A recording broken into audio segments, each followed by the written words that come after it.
What we saw in our latest survey is there are many new entrants in the independent sponsor community. Close to 60% of our respondents had started their firm in their past 5 years, and 21% just in the past 2 years. So some started their firm, in the middle of the pandemic. It's a model that's really great in terms of the flexibility that it affords, in terms of the types of deals that you may want to do, the companies that you are looking to acquire, the types of folks that you want to work with, whether it's executives or capital providers. And you also get to, set your own firm with your own set of ideas and values and investment strategies. Broken deal fees is a very important topic to the independent sponsor community. There are many different schools of thought with regard to who pays broken deal fees and how much. Some think there's an unfair alignment of interests if certain parties pay broken deal costs and others don't. What we found in our survey results is that responsibilities for broken deal costs varies based on capital partner. PE firms are actually the most likely to share or bear the burden of broken deal costs. Mezz equity firms are open to sharing broken deal fees, and other capital partners, including family offices, are less likely to bear any of these costs whatsoever. About 1/3 of independent sponsors reported that they pay broken deal costs themselves. About another third said they pay broken deal costs after their service providers discount their fees. With regards to rolling fees, only 14% said their service providers will roll at least a portion into their next deal. The Citrin Cooperman report is, the go-to resource to find out what's happening within the independent sponsor community.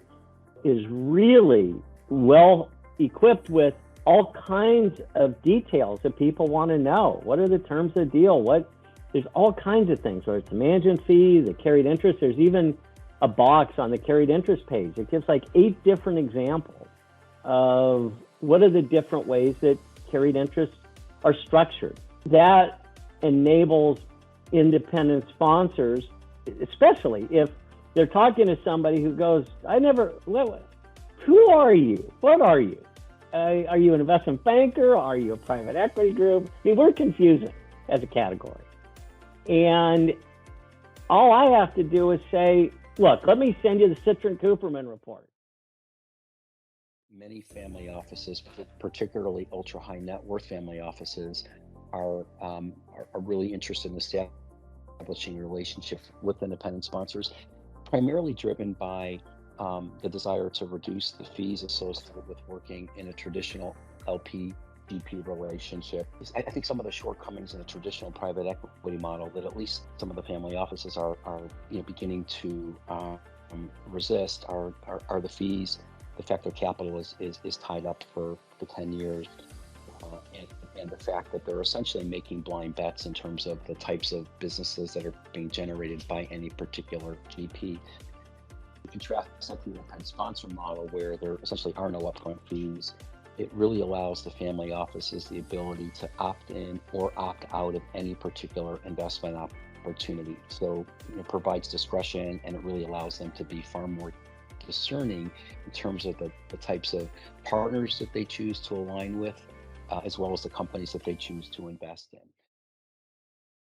One thing that I thought was really interesting take in the report was the number of people per independent sponsor firm. I saw that 60% of the time groups have more than 2 people. And I think that's really important, as I've been trying to harp on anytime I meet some new independent sponsors. I think I tell them it's very hard to work as an individual. You get caught up on one deal by yourself, and maybe that deal doesn't happen, and you spend 3 months working on a specific deal, and all of a sudden it doesn't close, and you don't have a partner who's been out there looking for other deals or helping you think through that deal. So I think that was a big takeaway in the survey, is focusing on having multiple people as part of a firm. I think that's key for independent sponsors' success. I would give credit to the Citrin Cooperman survey, which has really become, I would say, the industry gold standard, or the industry standard for sure, with regard to all of the aspects of being an independent sponsor and what the various benchmarks look like.